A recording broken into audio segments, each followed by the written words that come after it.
नमस्कार दोस्तों, कैसे हो आप लोग। उम्मीद है बहुत अच्छे होंगे। और आज हम स्टार्ट कर रहे हैं RSCIT क्लास। दोस्तों, इस क्लास के अंदर मैं काफ़ी सारे क्वेश्चन लेके आया हूँ वैसे तो, लेकिन मैं एक एक क्वेश्चन को बहुत डीपली समझाऊंगा आपको। मैं मतलब एक एक क्वेश्चन में तीन तीन क्वेश्चन निकाल दूंगा, जिससे आपकी अच्छे से और तैयारी हो जाएगी। ठीक है। और पहले बात कर लेते हैं RSCIT की। हम तो RSCIT के अंदर कितने क्वेश्चन आएंगे, तो सवाल पढ़ने से पहले हल्का सा मैं आपको ले चलता हूँ RSCIT की और एक बार। दोस्तों, यहाँ पे RSCIT के अंदर जो पेपर होता है ना RSCIT का, उसके अंदर 35 क्वेश्चन आते हैं। कितने आते हैं दोस्तों? 35 क्वेश्चन आते हैं। और 35 में से प्रत्येक क्वेश्चन होता है 2 नंबर का, मतलब 70 नंबर का आपका पेपर होता है। और इस 70 नंबर की बात करें हम, तो 14 प्रश्न आपको सही करने पड़ेंगे पास होने के लिए। मतलब 14 सही प्रश्न होने चाहिए। अगर आप पेपर में 14% सही करके आते हो तो आप क्या हो जाओगे दोस्तों? पास हो जाओगे RSCIT के अंदर। लेकिन हमको सिर्फ 14 क्वेश्चन नहीं देखने, हमको 35 में से 35/35 क्वेश्चन सही करके आने हैं दोस्तों पेपर में। ये हमको देखना है, जिससे आपकी अच्छी परसेंटेज बनेगी, अच्छी आपको नॉलेज मिलेगी। और ये कंप्यूटर की जो नॉलेज होती है दोस्तों, हर एक एग्जाम में आती है, क्योंकि हर एक एग्जाम में ज़्यादातर क्वेश्चन आ जाते हैं कंप्यूटर के। मैं चाहता हूँ कि अब जो आप पढ़ोगे ना, तो आगे तक काम आएंगे आपके। ठीक है। तो 35 में से 14 क्वेश्चन जिसके सही हो जाएंगे वो पास हो जाएगा। और इस पेपर के कई लोगों को सवाल होता है कि सर नेगेटिव मार्किंग होती है क्या? नेगेटिव, NEGITIVE, नेगेटिव, है ना। नेगेटिव मार्किंग होती है क्या? तो नहीं होती दोस्तों, है ना। एक भी नेगेटिव नहीं होगा उसमें। सारे जो भी करके आओगे कोई नेगेटिव मार्किंग नहीं होगी, सीधी सी बात एक है। तो सारे के सारे करके आने हैं आपको, मतलब 35 में से 35% आपको करके आने हैं। तो कोई दिक्कत नहीं है, आराम से OMR सीट भरनी है आपको। क्या भरनी है दोस्तों? OMR seat. OMR सीट को आराम से भरना है। और गोले जो काले कर रहे हैं वो आराम से करके आना, गलत मत कर देना। ठीक है। तो रोल नंबर वगैरह सब आराम से भर के आना है। लेकिन अब चलते हैं दोस्तों सवाल की ओर। मैं यहाँ पे थोड़ा हटा देता हूँ सबको, जो मैंने लिखा था अभी आपको समझ में आ गया होगा दोस्तों। हटा देता हूँ इसको, हटा दिया मैंने यहाँ पे। दोस्तों चलते हैं पहले क्वेश्चन की ओर। अगर आपने अभी तक चैनल को शेयर नहीं किया, शेयर कर दीजिएगा। पहला सवाल है दोस्तों, ईमेल में अटैचमेंट आकार की सीमा कितनी है? ईमेल में अटैचमेंट आकार की सीमा कितनी है? पहली 200 MB, 50 MB, 20 MB या 1 MB? बताइए दोस्तों, ईमेल में अटैचमेंट आकार की सीमा कितनी है? दोस्तों बात करें यहाँ पे ईमेल अटैचमेंट आकार की, तो बात करें 25 MB होती है। कितनी होती है दोस्तों? 25 MB होती है ईमेल अटैचमेंट आकार की सीमा। लेकिन अब बात करते हैं दोस्तों इससे इर्द गिर्द क्वेश्चन बनने के जो भी होते हैं। तो पहला सवाल तो क्या बनेगा कि जो ईमेल होता है ना आपका, ईमेल की जो फुल फॉर्म होती है, कौन सी फॉर्म दोस्तों? फुल फॉर्म क्या होती है ईमेल की? दोस्तों फुल फॉर्म होती है इलेक्ट्रॉनिक मेल। क्या होती है दोस्तों? Electronic mail. मतलब ईमेल की जो फुल फॉर्म होती है क्या होती है दोस्तों? इलेक्ट्रॉनिक मेल होती है। क्लियर यहाँ तक का? सवाल ये भी बन सकता है कि इलेक्ट्रॉनिक मेल किसे कहते हैं, मतलब इसकी फुल फॉर्म किसकी होती है दोस्तों? ईमेल की होती है। ठीक है, इलेक्ट्रॉनिक मेल। और काम क्या आती है दोस्तों? ये संदेश भेजने काम आती है। किसकी भेजने दोस्तों? एक कंप्यूटर से दूसरे कंप्यूटर में संदेश भेजने का काम आती है। इसके लिए आपको एक तरीके से एक आपके पास होना चाहिए ईमेल आईडी होनी चाहिए। क्या होनी चाहिए दोस्तों? ईमेल आईडी होनी चाहिए। ज्यादातर लोगों के पास ईमेल आईडी होती है दोस्तों। ठीक है। अब बात करें कि भाई इसका आविष्कार किसने किया था। देखो ये क्वेश्चन ज्यादातर बनता है बड़ी एग्जामों में। ठीक है, जैसे BSF SCM की हो गई है ना, पटवारी की होगी, तो उनमें बनेगा सवाल कि इसका आविष्कार किसने किया ईमेल का। ध्यान से देखिएगा, आविष्कार। अगर किसी को पता है कि ईमेल का आविष्कार किसने किया तो बताइए कमेंट बॉक्स के अंदर। नहीं पता तो देखिए दोस्तों, इसका जो ईमेल का आविष्कार किया था वो किया था दोस्तों रे टॉमलिंसन ने। टॉमलिंसन, ठीक है, रे टॉमलिंसन ने इसका आविष्कार किया था। ठीक है, मतलब फादर ऑफ ईमेल कौन है दोस्तों? रे टॉमलिंसन है। और ये कब किया था दोस्तों? 1971 में किया था। कब किया था दोस्तों? 1971 में पहली बार ईमेल का आविष्कार हुआ था। ठीक है। अब बात करें दोस्तों कि भाई अगर इन्होंने आविष्कार किया तो साथ में पहली बार जो @ है ना, ये सिंबल @ आता है, ऐसा आप ईमेल में लगाते हो ना @email.com, तो उसमें जो @ का सिंबल हुआ था ना, इसका यूज भी इसने पहली बार किया था। ठीक है, पहली बार यूज इसका किया था। ठीक है, ईमेल में। ओके, तो आविष्कार किसने किया था? रे टॉमलिंसन ने किया था। कब किया था? 1971 में किया था। ईमेल का पूरा नाम क्या होता है दोस्तों? इलेक्ट्रॉनिक मेल होता है। ठीक है, और इसमें अटैचमेंट क्या होता है? फाइल। जो भी आप फाइल भेजते हो ना, क्या भेजते हो दोस्तों? File, FILE। जो फाइल का जो आकार होता है ना, वो 25 MB तक का ही होना चाहिए। कितने MB तक का? 25 MB तक का। अगर बड़ा हुआ तो आप नहीं भेज पाओगे। ठीक है, तो ईमेल की जो फाइल का आकार होता है वो 25 MB का होना चाहिए। फाइल में देखो जैसे कोई फोटोज भी आ सकती है, कोई डॉक्यूमेंट भी आ सकता है, कोई वीडियो भी आ सकती है। तो कितने MB तक का होना चाहिए? वो 25 MB तक का ही होना चाहिए। अब चलते हैं दोस्तों अगले क्वेश्चन की और उम्मीद है क्वेश्चन आपको समझ में आ गया होगा। तो अगला क्वेश्चन है दोस्तों यहाँ पे दूसरे नंबर का। दूसरा क्वेश्चन क्या है दोस्तों, आरटीई का पूर्ण रूप क्या है? आरटीई का पूर्ण रूप क्या है? पहला ऑप्शन है right to education, route to email, response to education, या इनमें से कोई नहीं। बताइए दोस्तों क्या होगा इसका सही जवाब। तो दोस्तों आरटीई का जो पूर्ण रूप होता है ना, वो होता है दोस्तों राइट टू एजुकेशन। क्या होता है दोस्तों? राइट टू एजुकेशन होता है। मतलब हिंदी में इसको बोलें तो वो होता है दोस्तों शिक्षा का अधिकार। क्या होता है दोस्तों? शिक्षा का अधिकार, अधिकार निम्न बोलते हैं शिक्षा का अधिकार, राइट टू एजुकेशन। अब बात करें भाई कि ये जो राइट टू एजुकेशन होता है, ये इसका उद्देश्य क्या होता है, या इसका मतलब एक तरीके से बता दूं मैं आपको, लागू कब किया गया था। तो आरटी का जो लागू हुआ था ना दोस्तों, मतलब लागू कब किया गया था, ये लागू किया था दोस्तों 1 अप्रैल 2010 में लागू किया था। ये समझ में आ गया। तो ये क्वेश्चन बन सकता है बड़ी एग्जामों में कि आरटी को लागू कब किया गया था दोस्तों? 1 अप्रैल 2010 में किया गया था। और इसका मुख्य उद्देश्य क्या है? मुख्य उद्देश्य क्या है इसका दोस्तों? बात करें मुख्य उद्देश्य की तो ये होता है दोस्तों 6 से लेकर के 14 साल तक के बच्चे, 14 तक के बच्चों को मुफ्त शिक्षा। क्या दोस्तों? मुफ्त शिक्षा इसका क्या एक तरीके से उद्देश्य था। समझ में आ गया होगा दोस्तों। आरटी का पूरा नाम क्या है? राइट टू एजुकेशन, शिक्षा का अधिकार। लागू कब किया गया था दोस्तों? 1 अप्रैल 2010 को लागू किया गया था। इसका मुख्य उद्देश्य क्या है दोस्तों? 6 से 14 साल तक के बच्चों को मुफ्त शिक्षा मिलनी चाहिए। क्या मिलनी चाहिए दोस्तों? मुफ्त शिक्षा मिलनी चाहिए। अब चलते हैं दोस्तों तीसरे सवाल की ओर। अगर क्वेश्चन समझ में आ रहे हैं तो चैनल को सब्सक्राइब कर देना, लाइक कर देना और साथ में शेयर भी कर देना, ठीक है। कमेंट करके बताओ कैसी गई क्लास। अब चलते हैं दोस्तों तीसरे सवाल की ओर। तीसरा सवाल है यहाँ पे, एमएस वर्ड में लाइन के अंत में जाने के लिए किस कुंजी का प्रयोग किया जाता है या होता है? पहला होम का, एंड का, कंट्रोल का, या शिफ्ट का। बताइए दोस्तों अगर किसी लाइन के अंत में आपको जाना है तो आप किसका उपयोग करेंगे यहाँ पे? तो मैं आपको थोड़ा समझा देता हूँ दोस्तों। मान लीजिए यहाँ पे एक लाइन लिखी मैंने, जिसमें लिखा है यहाँ पे ABC, एक लाइन लिख रखी है मैंने, ABC एक लाइन है। कर्सर आपका कहाँ है दोस्तों? कर्सर शुरुआत में यहाँ पे। और इस कर्सर को, ये क्या है दोस्तों? कर्सर है आपका, मैं लिख देता हूँ कर्सर। इस कर्सर को आपको लेके जाना है इस जगह पे, मतलब अंत में लाइन के। ये लाइन का अंत यही तो है, ये लाइन का अंत यहाँ पे, तो यहाँ ले जाना है तो आप किसका यूज करेंगे दोस्तों? वो करेंगे दोस्तों एंड की का यूज करेंगे। किसका करेंगे दोस्तों? एंड की का यूज करेंगे, ठीक है। लेकिन मान लीजिए आपने एक लाइन लिखी हो, ABC लिखा हुआ आपने, और ABC में कर्सर आपका अंत में यहाँ पे लाइन के, और आपको लेके जाना है लाइन के शुरुआत में यहाँ पे इस जगह पे। तो दोस्तों यहाँ पे अगर कर्सर को लेके आना है तो आपको प्रेस करना पड़ेगा होम की। कौन सी की दोस्तों? होम की। मतलब सीधी सी बात है, लाइन की शुरुआत, लाइन की शुरुआत में आने के लिए शुरुआत इससे होती है, और लाइन के अंत में, किसमें दोस्तों? अंत में जाने के लिए इससे होती है। थोड़ा सा और डीपली बता देता हूं मैं आपको। मान लीजिए आपके पास में एक डॉक्यूमेंट है यहाँ पे, थोड़ा सा और आगे, इतना समझ में आ गया होगा ना कि कर्सर को लाइन के अंत में ले जाने के लिए एंड की, और कर्सर को लाइन की शुरुआत में ले जाने के लिए होम की प्रेस की जाती है। तो इस क्वेश्चन का आंसर तो क्या होगा दोस्तों? एंड की होगा। अब बात करें कि मान लो एक पेज है आपके पास में, उसमें कुछ मैटर लिखा हुआ है, और मैटर के लास्ट में यहाँ पे कर्सर रखा हुआ है, और इस कर्सर को आपको डॉक्यूमेंट की शुरुआत में लेके जाना है यहाँ पे, मतलब कहाँ पे? डॉक्यूमेंट के शुरुआत में कर्सर को लेके जाना है आपको। तो क्या प्रेस करोगे दोस्तों यहाँ पे? तो आपको करना पड़ेगा दोस्तों कंट्रोल प्लस होम। किससे? डॉक्यूमेंट के शुरुआत में। और डॉक्यूमेंट के अंत में जाने के लिए, डॉक्यूमेंट के अंत में जाते हो आप, तो दोस्तों अंत में जाने के लिए करना पड़ेगा कंट्रोल प्लस एंड का यूज। किसका दोस्तों? कंट्रोल प्लस एंड का। अब ध्यान रखना, अगर आप सिर्फ होम दबाते हो तो कर्सर लाइन की शुरुआत में जाता है, सिर्फ एंड दबाते हो तो कर्सर लाइन के अंत में आता है, लेकिन कंट्रोल के साथ में होम प्रेस करते हो तो डॉक्यूमेंट के शुरुआत में कर्सर आता है, और कंट्रोल के साथ में एंड प्रेस करते हो तो डॉक्यूमेंट के अंत में कर्सर आता है। समझ में आ गया होगा दोस्तों, ये क्वेश्चन अच्छे से क्लियर हो गया होगा। अब चलते हैं दोस्तों अगले क्वेश्चन की ओर। अगला क्वेश्चन है यहाँ पे चौथा क्वेश्चन दोस्तों। चौथा क्वेश्चन है दोस्तों यहाँ पे, सेवेज का कार्य किस शॉर्टकट कुंजी से होता है? सेवेज का कार्य किस शॉर्टकट कुंजी से होता है?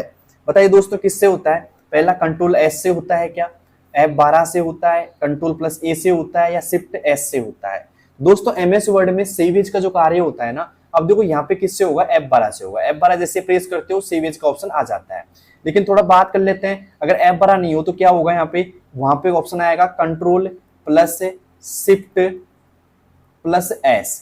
Control plus shift plus S से भी क्या होता है दोस्तों, सेवेज होता है। क्या होता है दोस्तों, सेवेज होता है। मतलब दोनों में से कोई सा भी ऑप्शन आएगा वही दोनों यहाँ पे सही होंगे दोस्तों, ठीक है। अब बात करें यहाँ पे सेवेज क्यों किया जाता है, पहले बात कर लेते हैं दोस्तों, सेवेज आखिर होता क्या है। सेवेज के बारे में थोड़ा सा बता देता हूं मैं आपको। जैसे मान लीजिए कोई फाइल पहले से सेव है, कब से दोस्तों, पहले से फाइल सेव है, उसकी कॉपी फाइल, मतलब उसकी कॉपी करके, जो पहले से फाइल है उसकी कॉपी करके दोबारा किसी नाम से सेव करना, दोबारा अन्य नाम से सेव करना। ओके, मतलब पहले से कोई फाइल सेव है, आप उसका नाम बदल करके कोई दूसरे नाम सेव कर देते हो, तो उससे क्या बोलेंगे दोस्तों, सेवेज बोलेंगे। सेवेज में क्या होता है, फाइल की कॉपी करके दूसरे नाम सेव की जाती है। मैटर दोनों में सेम रहेगा, ठीक है, सिर्फ नाम बदल जाता है दोस्तों। अब बात करें यहाँ पे कंट्रोल एस की। कंट्रोल एस क्या काम करता है दोस्तों, सेव का काम करता है। किसका काम करता है, सेव का। और कंट्रोल प्लस ए की बात करें हम यहाँ से, तो कंट्रोल प्लस ए काम करता है दोस्तों ऑल, SELECT, सेलेक्ट का। सेलेक्ट मतलब चयनित करने का, ठीक है। ये थोड़े नाम है ना ऐसे आ जाएंगे बहुत हिंदी में, तो थोड़ा सा समझना है। चयनित यानी क्या होता है, सेलेक्ट करना होता है। तो कंट्रोल प्लस ए क्या काम करेगा दोस्तों, ऑल सेलेक्ट करेगा, यानी कि चयनित करेगा। तो उम्मीद है समझ में आ गई क्लास यहाँ से। अब चलते हैं दोस्तों अगले सवाल की ओर। ये ध्यान रखना, कंट्रोल शिफ्ट प्लस एस का ध्यान रखना, आ सकती है शॉर्टकट की बार, ठीक है। अब चलते हैं पांचवें सवाल की ओर। पांचवा सवाल क्या है दोस्तों, ध्यान से देखिएगा। एक्सेल में डिफॉल्ट फाइल एक्सटेंशन क्या होता है। एक्सेल में डिफॉल्ट फाइल एक्सटेंशन क्या होता है। अगर अभी तक आपने वीडियो शेयर नहीं करी तो शेयर कर दीजिए दोस्तों, बार बार कहने की जरूरत ना पड़े। साथ में लाइक कर दीजिएगा, चैनल सब्सक्राइब कर देना, और इस क्लास के बारे में थोड़ा सा रिव्यू देना कि इन मतलब ऐसे जो मैं समझा रहा हूँ ना एक डिटेल में, वो क्लास आपको कैसी लग रही है, ठीक है। क्या आपको पूरी क्लास डिटेल में समझनी है या सिर्फ क्वेश्चन आपको चाहिए, ये मुझे बताइएगा दोस्तों, ठीक है। दोस्तों यहाँ पे है कि एक्सेल में डिफॉल्ट फाइल एक्सटेंशन क्या होता है। तो पहला ऑप्शन आ रहा है यहाँ पे कि भाई .docx होता है, .xlsx होता है, .pptx होता है, या .xlsm होता है। दोस्तों एक्सेल की बात करें हम तो एक्सेल का होता है दोस्तों .xlsx, ये होता है दोस्तों। बी ऑप्शन टिक लगा लेना, ये राइट होगा दोस्तों। लेकिन हम बात करें दोस्तों यहाँ पे कि भाई और किस किस के लिए होते हैं, तो बात करें दोस्तों docx होता है दोस्तों MS वर्ड के लिए। किसके लिए होता है दोस्तों, MS वर्ड के लिए, ठीक है। और MS वर्ड में क्या होता है, देखो अगर बात करें कि MS वर्ड का डिफॉल्ट फाइल एक्सटेंशन क्या होता है, .docx होता है। ये होता है किसका दोस्तों, एक्सेल का होता है, जो पता लगी गया आपको अच्छे से। इसके बाद हम बात करें .pptx किसका होता है दोस्तों, पावर पॉइंट का होता है। किसका होता है दोस्तों, पावर पॉइंट का होता है। अब बात करें यहाँ पे थोड़ा सा और, तो MS वर्ड की जो फाइल होती है ना, उसका नाम क्या होता है दोस्तों, एक तरीके से डॉक्यूमेंट बोलते हैं। मतलब डॉक्यूमेंट रेडी करने के लिए किया जाता है MS वर्ड का। किसके लिए दोस्तों, डॉक्यूमेंट के लिए। मैं थोड़ा सा और अच्छे से लिख देता हूं इसको। यहाँ पे MS वर्ड काम आता है डॉक्यूमेंट के लिए, DOCUMENT, डॉक्यूमेंट। हम बात करें एक्सेल की, ये काम आता है दोस्तों स्प्रेडशीट के लिए। किसके लिए दोस्तों, स्प्रेडशीट बनाने के लिए। और बात करें पावर पॉइंट की तो प्रेजेंटेशन बनाने के लिए, प्रेजेंटेशन, ठीक है। और प्रेजेंटेशन मतलब स्लाइड के द्वारा बनेंगे। किसके द्वारा दोस्तों, स्लाइड्स के द्वारा, ठीक है। आप प्रेजेंटेशन बना सकते हो आराम से, ठीक है। तो उम्मीद है ये तीनों चारों चीजें आपको समझ में आ गई होंगी। MS वर्ड में क्या बनते हैं, डॉक्यूमेंट, एक्सेल में क्या बनती है, स्प्रेडशीट, और पावर पॉइंट में प्रेजेंटेशन, ठीक है। साथ में आपको पता होगा DOCX किसका होता है एक्सटेंशन, MS वर्ड का होता है। XLSS किसका होता है, एक्सेल का होता है। और PPTX किसका होता है दोस्तों, पावर पॉइंट का होता है। ये क्वेश्चन किस किस को समझ में आ गया दोस्तों, समझ में आ गया तो क्या करना है आपको, SHARE शेयर करना है, लाइक करना है, और साथ में सब्सक्राइब भी करना है दोस्तों, ठीक है। ये तीनों चीजें आप कर दीजिए, क्योंकि ये तीनों आपके हाथ में, क्वेश्चन समझाना मेरे हाथ में। अब चलते हैं दोस्तों अगले सवाल की ओर। अगला सवाल है 6 नंबर का, लेकिन 5 में से 5 पहले किसके सही हो गए ये बताइए। और ये जो मैं एक्स्ट्रा जो बता रहा हूँ क्वेश्चन, वो किस किस को अच्छी लग रही क्लास, ये सारे क्वेश्चन आप एक नोटबुक में नोट कर लेना, ठीक है। क्योंकि इनको नोट करने से आपको याद होते रहेंगे दोस्तों, ठीक है। ऐसे नहीं कि बस देख ली हुई क्लास पूरी, आपको नोटबुक लेनी है साथ में, और इन सब चीजों को लिखना है अच्छे से, ठीक है। लिखोगे तो आपको याद हो जाएंगे, और ये मैं कह सकता हूं कि अपनी इस क्लास से एक भी क्वेश्चन बाहर नहीं जाएगा, ठीक है। अब चलते हैं दोस्तों 6ठे क्वेश्चन की ओर। छठा क्वेश्चन क्या है दोस्तों, ध्यान से देखिएगा। छठा क्वेश्चन है यहाँ पे, एक्सेल में सबसे छोटी इकाई क्या होती है? एक्सेल में सबसे छोटी इकाई क्या होती है? सेल होती है, सीट होती है, कॉलम होते हैं या रो होती है? बताइए दोस्तों, एक्सेल में सबसे छोटी इकाई क्या होती है? दोस्तों एक्सेल की जो सबसे छोटी इकाई होती है वो होती है दोस्तों सेल होती है। क्या होती है दोस्तों? सेल होती है। अब बात करें कि भाई सेल क्या होती है, तो दोस्तों यहाँ पे एक्सेल के अंदर हम सेल, देखो सवाल ये भी आता है कि सेल के अंदर क्या क्या लिख सकते हैं, तो मैं बता देता हूँ आपको। इसके अंदर हम लेटर लिख सकते हैं, क्या लिख सकते हैं? लेटर्स लिख सकते हैं। साथ में हम अंक लिख सकते हैं, अंक मतलब नंबर लिख सकते हैं। और सीधी सी बात है, सिंबल भी लिख सकते हैं। क्या लिख सकते हैं दोस्तों? सिंबल भी लिख सकते हैं इसके अंदर। तो कई बार क्या होता है, एक तरीके से भाई क्या क्या लिखा सकते हैं, लेटर, अंक और सिंबल लिखा जा सकते हैं सेल के अंदर। अब थोड़ा सा बात कर लेते हैं हम एक्सेल के बारे में, ठीक है, कि भाई एक्सेल मतलब एक तरीके से सेल कैसे बनती है, एक्सेल के अंदर होता क्या क्या है। तो यहाँ पे बात करें कि एक्सेल का जो पूरा खेल बनता है ना, एक तरीके से सेल जो बनती है वो बनती है दोस्तों कॉलम प्लस रो से मिलकर के, रो से मिलकर, यानी कि रो के इंटरफेस से या मिलकर के क्या बनती है दोस्तों? एक सेल बनती है। क्या बनती है दोस्तों? सेल बनती है। क्लियर यहां तक का? मतलब रो और कॉलम के इंटरफेस से क्या बनती है दोस्तों? सेल बनती है। क्या बनती है? सेल। समझ में आ गया? सेल। ओके। अब यहां पे बात करें कि भाई थोड़ा सा और भी डीपली सवाल पूछा जा सकता है कि भाई एक्सेल में यहाँ पे बात करें कॉलम कितने होते हैं। क्या दोस्तों? मैं लिख देता हूं यहाँ पे COLUMN। ध्यान से देखिएगा, कंफ्यूज मत होना क्वेश्चन इसमें। कॉलमों की जो संख्या होती है, क्या संख्या, वो होती है दोस्तों यहाँ पे 16,384। ठीक है। और ये चालू होते हैं दोस्तों ए से लेकर के, ए से XFD तक होते हैं दोस्तों। ठीक है। ये किस में आते हैं दोस्तों? अल्फाबेट में आते हैं। ठीक है। मतलब लेटर में लिखे आते हैं, एक तरीके से लेटर बोल सकते हो आप, अल्फाबेट बोल सकते हो, ए से लेकर के XFD तक। मतलब ये पहला कॉलम होता है आपका, पहला, और ये क्या होता है? अंतिम कॉलम। अंतिम कॉलम का नाम थोड़ा सा ऊपर कर देता हूं, हल्का समझ में आ जाएगा कि भाई कॉलमों की संख्या कितनी होती है? 16,384 होती है। पहले कॉलम का नाम ए होता है, अंतिम कॉलम का नाम XFD होता है। ठीक है। और बात करें टोटल कॉलम 16,384 होते हैं। वैसे ही थोड़ा रो की बात कर लेते हैं। मैं रो लिख देता हूं इस जगह पे, थोड़ा समझ में आ जाएगा आपको। रो की बात करें, ROW, रो, तो रो की संख्या होती है टोटल 10,48,576। कितनी होती है दोस्तों? 10,48,576। और ये चलती है 1-2 में, कितने में? 1, 2, 3 से लेकर के 10,48,576 तक चलती हैं। तो किस में आती है दोस्तों? ये नंबर में आती है। किस में आती है दोस्तों? नंबर में चलती हैं ये। ठीक है। तो कॉलम चलते हैं अल्फाबेट में, मतलब ABCD में, और रो चलती है दोस्तों, कॉलम किस में चलते हैं दोस्तों? ABCD में चलते हैं। ABCD से लेकर के XFD तक होता है। और रो चलती है 1, 2, 3 से लेकर के 10,48,576 तक चलती है। क्लियर है तक का? आपको संख्या पता लग गई और रो और कॉलम भी पता लग गया आपको अच्छे से। ठीक है। अब चलते हैं दोस्तों अगले क्वेश्चन की ओर, क्योंकि ये क्वेश्चन आपको अच्छे समझ में आ गया होगा और आराम से उतार लो, कोई दिक्कत नहीं है। ठीक है, उतार लिया होगा दोस्तों आपने ये। और क्लास कैसी लग रही है दोस्तों के पास? शेयर कर रहे कि नहीं कर रहे आप? करो भाई शेयर। ठीक है, देखने से पार नहीं पड़ेगी, आपको शेयर भी करने पड़ेंगे। और साथ में आपको लिख लेना इन चीजों को। क्यों? लिखोगे नहीं तो याद नहीं रहेगा ज्यादातर, और फिर बोलोगे कि सर जो आप पढ़ा रहे हो ना वो तो क्वेश्चन मिल ही नहीं रहे।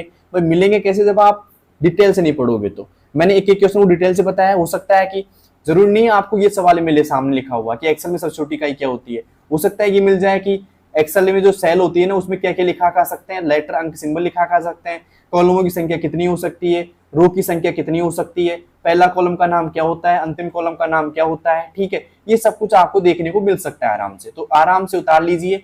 ठीक है। अब चलते हैं दोस्तों 7वें क्वेश्चन की ओर। 7वां क्वेश्चन क्या है दोस्तों? ध्यान से देखना।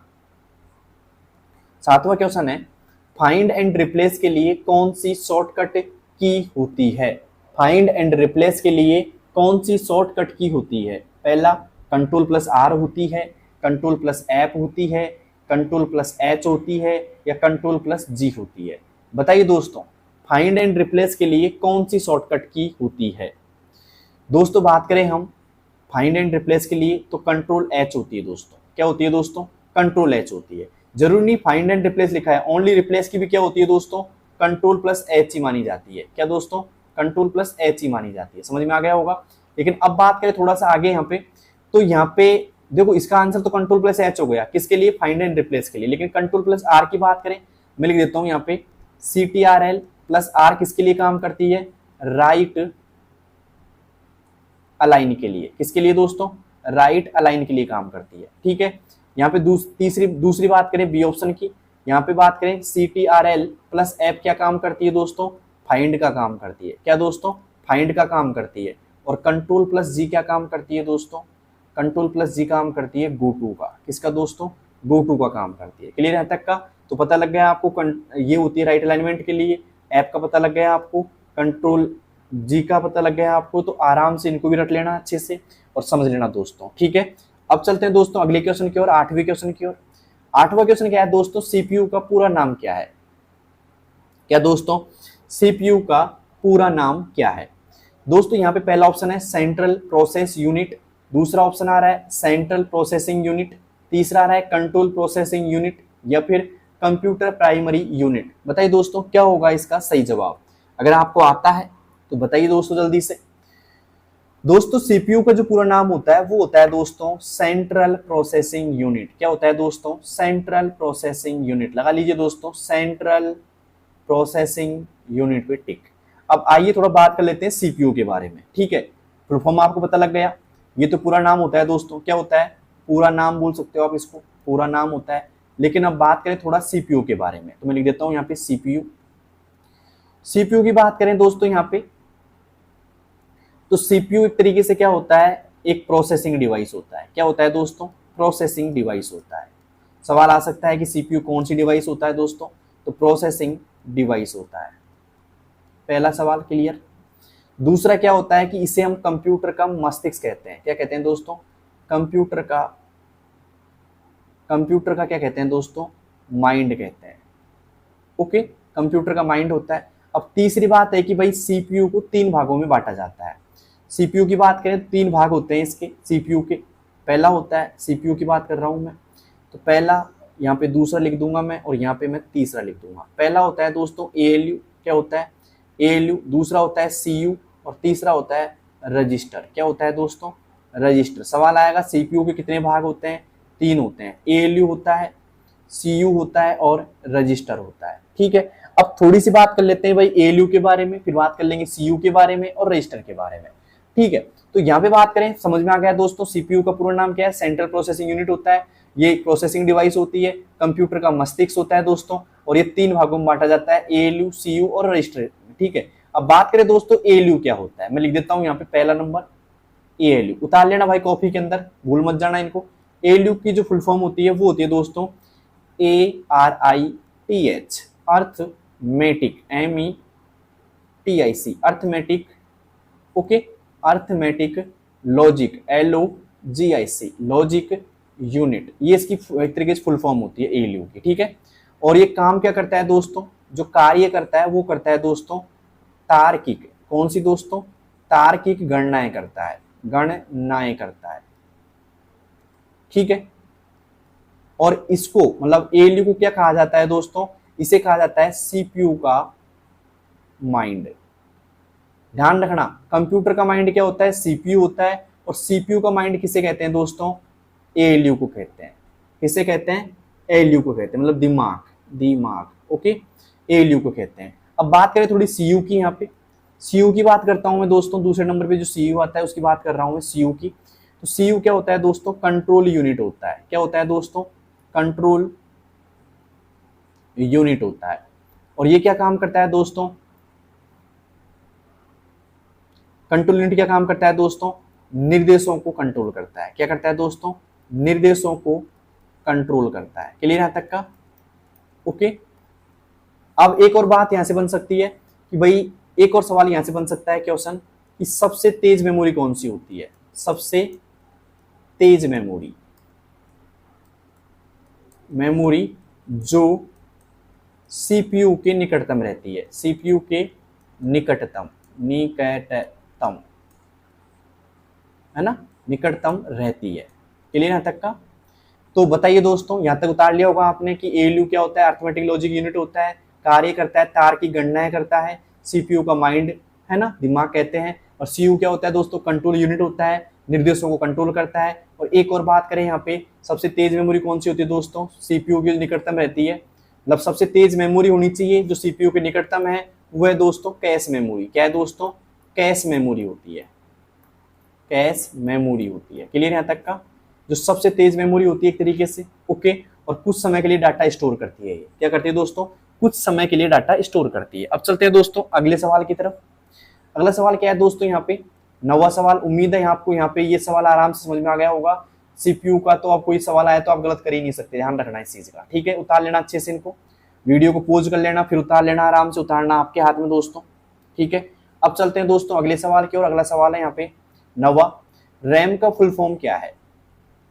रैम का फुल फॉर्म क्या है? पहला option random access memory, readable access memory, random allow memory या रिमोट एक्सेस मेमोरी। बताइए दोस्तों रैम का फुल फॉर्म क्या है?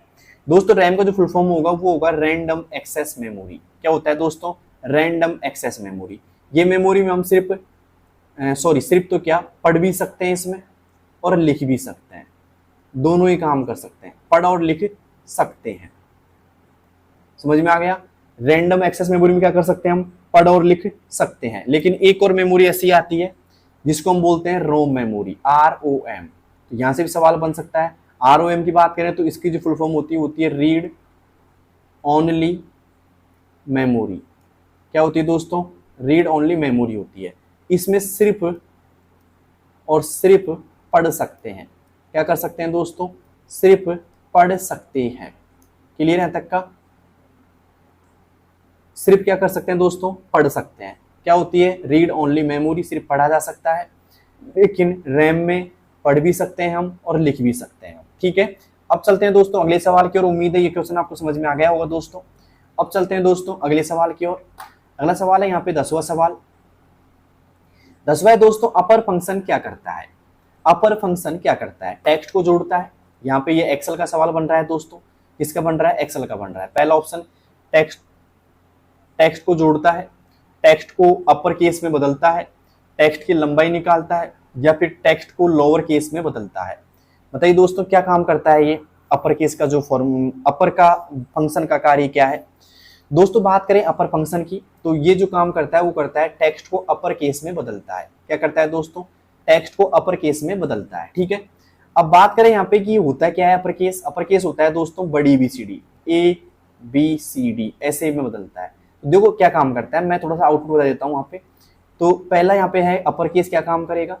देखो एक बात ध्यान रखना, कोई फॉर्मूला होता है एक्सेल में उसमें बराबर का चिन्ह लगाना जरूरी होता है, ठीक है। इक्वल साइन लगाएंगे, अपर लिखेंगे यहाँ पे U है ना, PPER अपर, यहाँ पे ब्रैकेट चालू करेंगे। अब देखो अगर मान लो मैं यहाँ पे अगर इस फॉर्मूले का मैं यहाँ पे मान लो छोटी ABCD मेरे पास में जैसे R है, क्या है दोस्तों? R, A और M यहाँ पे लिखा रहा है। मैं थोड़ा साफ अक्षरों में लिख देता हूँ इसको। यहाँ मैं लिखा यहाँ पे दोस्तों देखो RAM ये लिखा, तो इसका आउटपुट क्या देगा? अपर का फॉर्मूला RAM देगा, बड़े अक्षरों में देगा।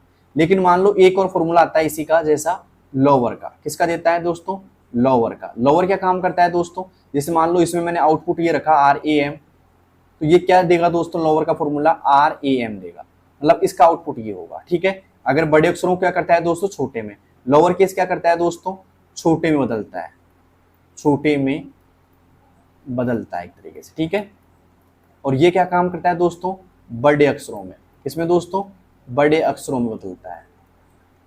लेकिन एक और फॉर्मूला ऐसा ही होता है सेम तरीके का इसमें भी, जिसको बोलते हैं दोस्तों प्रॉपर। क्या बोलते हैं दोस्तों? प्रॉपर का फॉर्मूला। तो इसमें क्या होता है, जैसे मान लो मैंने लिखा यहाँ पे एक छोटे अक्षरों में लिख दिया मैंने, यहाँ पे वापस देखिएगा, मैंने यहाँ पे लिख दिया जैसे कि RAM ही लिख दिया मैंने छोटे अक्षरों में। तो ये क्या काम करेगा? R को बड़ा कर देगा, AM को छोटा कर देगा, मतलब सिर्फ पहले अक्षर को बड़ा करता है, ठीक है।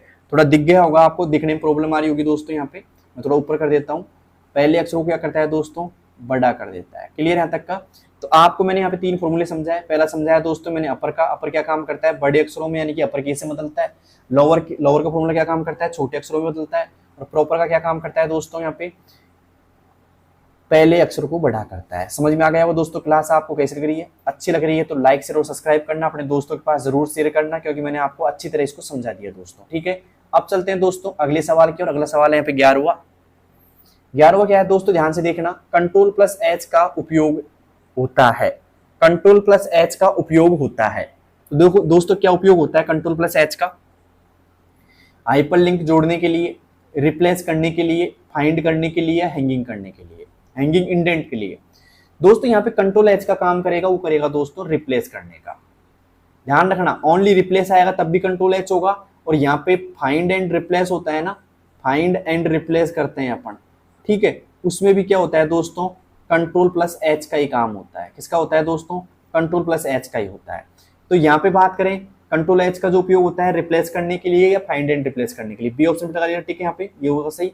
हाइपरलिंक की बात करें हम, तो हाइपरलिंक के लिए होता है दोस्तों CTRL प्लस के होता है, कंट्रोल प्लस के, ठीक है, कंट्रोल प्लस के होता है दोस्तों हाइपरलिंक करने के लिए। फाइंड करने के लिए क्या होता है दोस्तों, कंट्रोल प्लस ऐप होता है। क्या होता है दोस्तों, कंट्रोल प्लस ऐप होता है। तो अब मुझे बताइए हैंगिंग इंडेंट के लिए क्या होता है। अगर आपको दिखाई दे रहा है यहाँ पे हैंगिंग इंडेंट, तो उसके लिए क्या होता है दोस्तों, तो हैंगिंग इंडेंट के लिए होता है दोस्तों कंट्रोल प्लस टी होता है। क्या होता है दोस्तों, कंट्रोल प्लस टी का हम यूज करेंगे किसके लिए, हैंगिंग इंडेंट के लिए। क्लियर यहाँ तक का।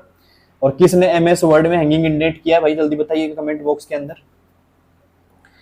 तो मैंने बताया यहाँ पे कंट्रोल एच क्या काम करता है, फाइंड एंड रिप्लेस या रिप्लेस करता है, और फाइंड करने का काम करता है दोस्तों कंट्रोल ऐप। यहाँ पे हाइपरलिंक की बात करें तो कंट्रोल के काम करता है, ठीक है, और हैंगिंग के लिए बात करें तो कंट्रोल टी काम करता है, ठीक है।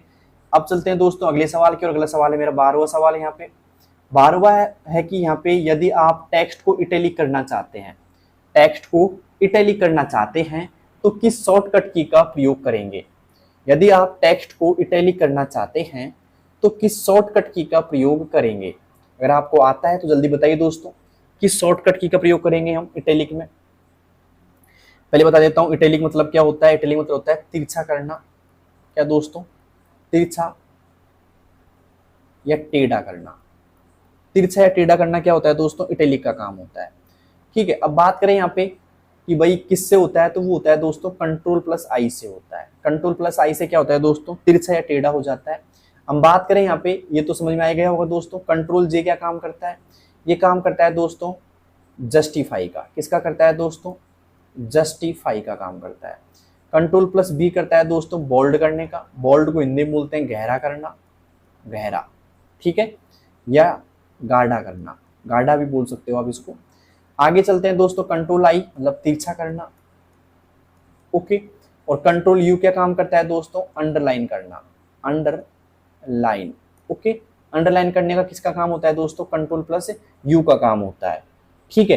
अब यहीं से मैं एक छोटा सवाल आपसे पूछना चाहूंगा, एक मेरा छोटा सवाल है आपसे कि बताइए CTRL plus shift plus S, control plus shift plus S किसकी शॉर्टकट की है। जल्दी बताइए दोस्तों कमेंट बॉक्स के अंदर मुझे, control plus shift plus S किसकी शॉर्टकट की है। अगर आपने क्लास ध्यान से देखी हो मेरी ये वाली, तो इसी क्लास के अंदर मैंने डिस्कशन किया था, एक ऐसा ही सवाल था जिसमें मैंने बताया था कि कंट्रोल शिफ्ट प्लस एस क्या काम आती है। अगर आपको आता है control plus shift plus S क्या काम करती है, जल्दी कमेंट बॉक्स में बताइएगा दोस्तों, फिर मैं बताता हूं आपको इसका आंसर।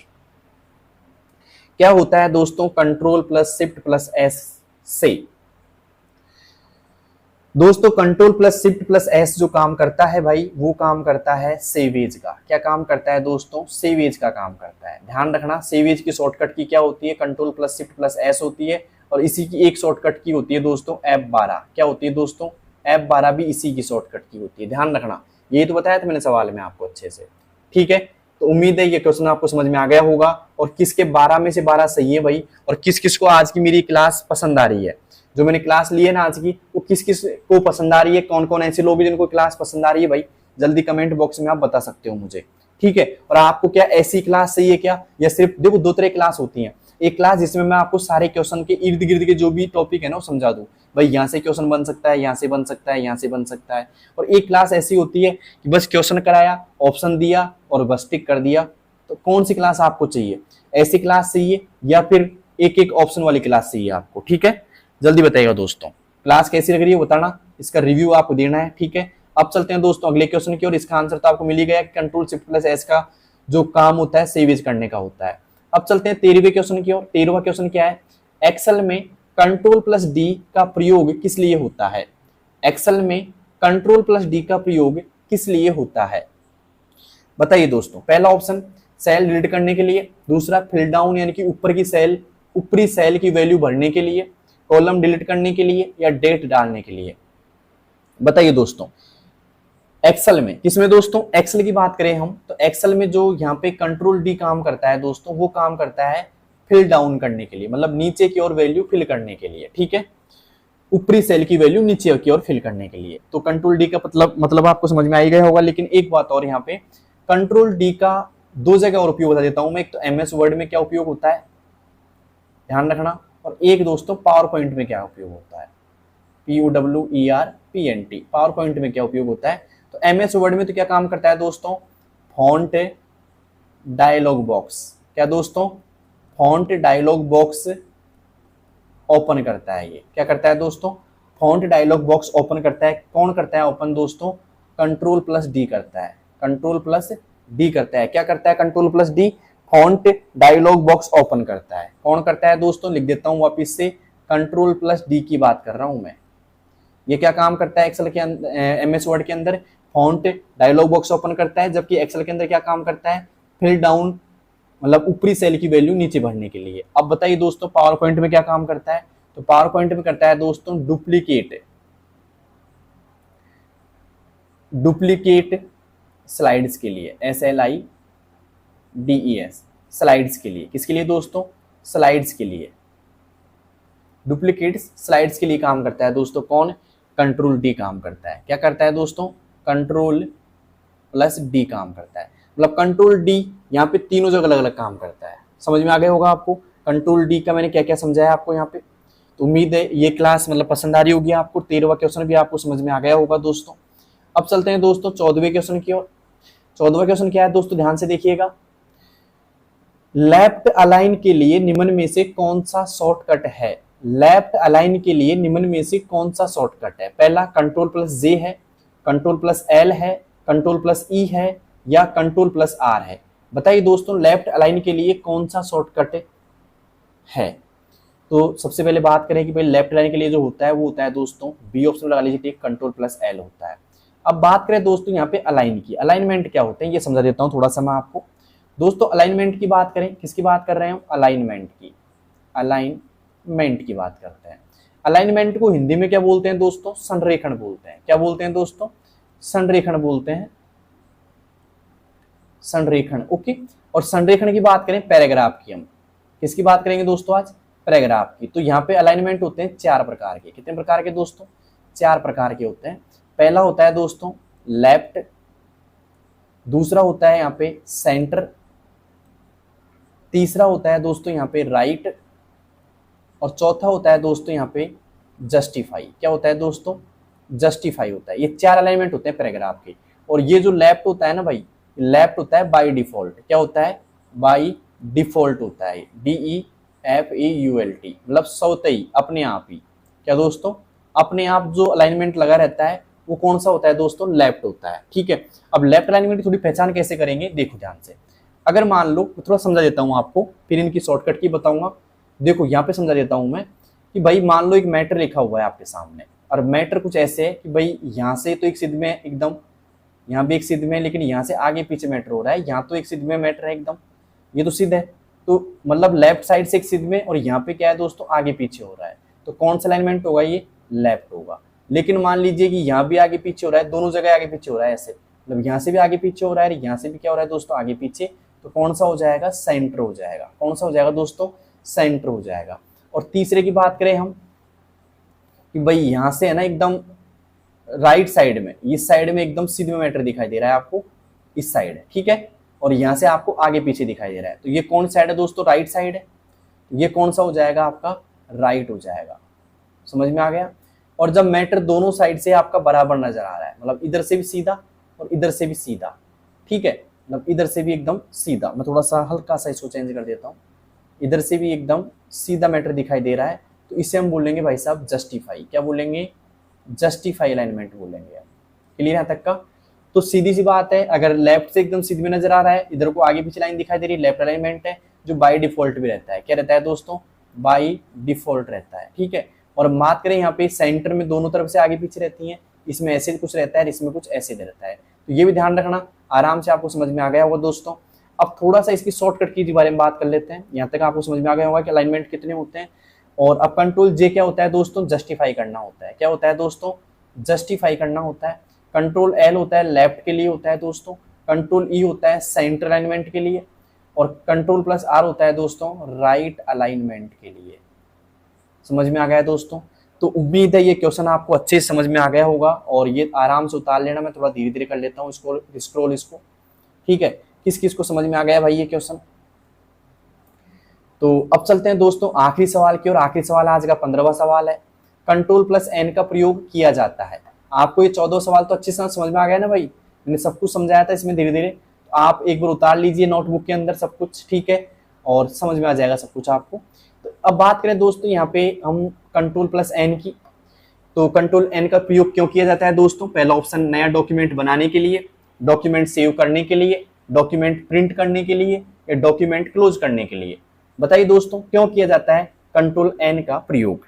अगर आपको आता है तो जल्दी से बता दीजिए आप, नहीं तो मैं बता ही रहा हूं दोस्तों। तो दोस्तों यहाँ पे बात करें हम कंट्रोल प्लस एन की, तो कंट्रोल प्लस एन जो काम करता है दोस्तों, मैं थोड़ा छोटा कर देता हूं इसको, ठीक है। कंट्रोल प्लस एन जो काम करता है वो काम करता है दोस्तों नया डॉक्यूमेंट बनाने के लिए, यानी कि ओपन करने के लिए। ये ऑप्शन पे लगा लीजिए, ठीक है, यहाँ पे नया डॉक्यूमेंट बनाने के लिए। अब यहाँ पे बात करें डॉक्यूमेंट सेव करने के लिए क्या करेंगे दोस्तों, कौन सी शॉर्टकट यूज लेंगे। अगर आपको आता है बताइए, कंट्रोल प्लस एस लेंगे दोस्तों। कंट्रोल प्लस एस क्या काम आएगी दोस्तों, नया डॉक्यूमेंट सेव करने के लिए। और डॉक्यूमेंट प्रिंट करने के लिए क्या काम आएगी दोस्तों, कंट्रोल प्लस पी काम आती है। और डॉक्यूमेंट क्लोज करने के लिए क्या काम आती है दोस्तों, CTRL प्लस W काम आती है। ध्यान रखना, कंट्रोल W क्या काम आती है दोस्तों, डॉक्यूमेंट क्लोज करने के लिए। कंट्रोल प्रिंट करने के लिए क्या आती है दोस्तों, कंट्रोल P काम आती है। और डॉक्यूमेंट सेव करने के लिए क्या काम आती है दोस्तों, कंट्रोल प्लस S काम आती है। और नया डॉक्यूमेंट बनाने के लिए दोस्तों काम आती है कौन सी, CTRL प्लस N काम आती है। कंट्रोल प्लस N क्या काम आती है दोस्तों, नया डॉक्यूमेंट बनाने के लिए काम आती है। तो अब मुझे बताइए सेव फाइल ओपन करने के लिए, सेव फाइल ओपन करने के लिए, ओपन करने के लिए मान लो पहले से कोई फाइल सेव है, उसे ओपन करना चाहते हो आप, तो कौन सी शॉर्टकट काम आएगी, SHORT कट। शॉर्टकट कौन सी काम आएगी जल्दी बताइए दोस्तों। अगर मान लो कोई फाइल पहले से ही सेव है, FILE, ओके, फाइल, ये फाइल है दोस्तों, ध्यान रखना, पढ़ देना इसको। फाइल जो पहले से फाइल सेव है उसे ओपन करने के लिए कौन सी शॉर्टकट की काम आएगी दोस्तों, तो वो काम आएगी दोस्तों कंट्रोल के साथ में CTRL प्लस O। कंट्रोल के साथ में O काम आएगी दोस्तों। क्या आएगी दोस्तों, कंट्रोल के साथ में O काम आएगी। लगा लीजिए टिक यहाँ पे O पे। आराम से आपको समझ में आ गया होगा दोस्तों सब कुछ, ठीक है। तो उम्मीद है क्लास आपको पसंद आई होगी दोस्तों की। किस किस को क्लास पसंद आई है तो शेयर कर दीजिएगा दोस्तों के पास में। और दोस्तों ध्यान रखना, ये क्वेश्चन सिर्फ 15 दिख रहे हैं आपको सामने स्क्रीन पे। कितने दिख रहे हैं, 15 क्वेश्चन दिख रहे हैं ना, लेकिन मैंने कम से कम 30-40 क्वेश्चन बना दिए इसके अंदर से। मतलब मैंने डीपली बताया हर एक क्वेश्चन को, मैं बहुत डीपली गया उन क्वेश्चनों में सब में। तो उम्मीद है आपको क्वेश्चन पसंद आए होंगे और साथ में क्लास भी पसंद आई होगी। अब आपसे मैं 2 सवाल करके जा रहा हूँ। 2 सवाल मेरे ये हैं कि क्लास कैसी लगी, क्लास कैसी लगी, आप बताना दोस्तों कैसी लगी। ये आपको एक तरीके से रिव्यू देना है इस क्लास के अंत में, आपको क्लास कैसी लगी। और साथ में क्लास में कोई डाउट हो तो आप मेरी इंस्टाग्राम ID है, इंस्टा ID क्या है दोस्तों, दोसा कंप्यूटर वाला, दोसा कंप्यूटर वाला, ध्यान रखना, COMPUTER वाला। इसको आप क्या करना दोस्तों, मतलब एक तरीके से फॉलो कर लीजिए, और कोई डाउट हो ना तो पूछ लो। और टेलीग्राम पे आपको क्या मिल जाएगा दोस्तों, टेलीग्राम पे आपको क्या मिल जाएगा दोस्तों, इसका PDF मिल जाएगा। क्या मिल जाएगा दोस्तों, PDF मिल जाएगा क्वेश्चंस का। तो आप जा करके ज्वाइन कर लो उसको, क्या कर लो दोस्तों, ज्वाइन कर लीजिए, ठीक है। कोई शुल्क नहीं है ज्वाइन करने का, आराम ज्वाइन करो। PDF, ये क्लास का PDF चाहिए तो आपको, ठीक है, पूरा PDF आपको मिल जाएगा। तो आपको ज्यादातर लिखने की जरूरत नहीं पड़ेगी, आराम से क्लास देख सकते हो दोस्तों। और हाँ, आपको 2 काम करने, 2 नहीं 3 काम करने हैं। पहला काम, शेयर कीजिए, लाइक कीजिए, और ये दोनों करने के बाद में क्या कर दो दोस्तों, सब्सक्राइब कीजिए। ये आप काम करोगे दोस्तों, आज अभी कर लो, ठीक है। और साथ में शेयर को मत भूलना, क्योंकि शेयर करना इसलिए जरूरी है कि आपके दोस्तों के पास ये क्लास जरूर जानी चाहिए दोस्तों, ठीक है। और 15 क्वेश्चनों में से कितने क्वेश्चन आपके सही हुए वो आप बताइएगा। और हमारा टारगेट क्या रहेगा अब की बार, 35 में से 35 क्वेश्चन एकदम राइट करने का।